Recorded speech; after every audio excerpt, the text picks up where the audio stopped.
মেহেরপুরে ভোটের সচেতনতায় ভোচের রিকশার উদ্বোধন। বিস্তারিত দেখুন মেহেরপুর থেকে রফিকুল ইসলামের পাঠানো তথ্য ও ভিডিওতে।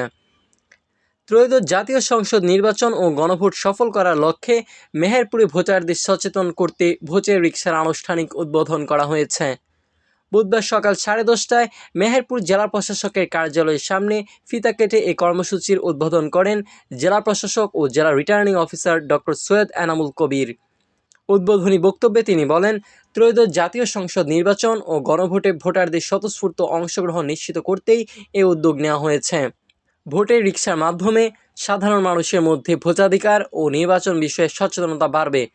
এ সময় উপস্থিত ছিলেন মেহেরপুর 250 শয্যা বিশিষ্ট জেনারেল হাসপাতালের সিভিল সার্জন, জেলা তথ্য অফিসার আব্দুল আল মামুন সহ বিভিন্ন সরকারি দপ্তরের কর্মকর্তা ও গণ্যমান্য ব্যক্তিবর্গ।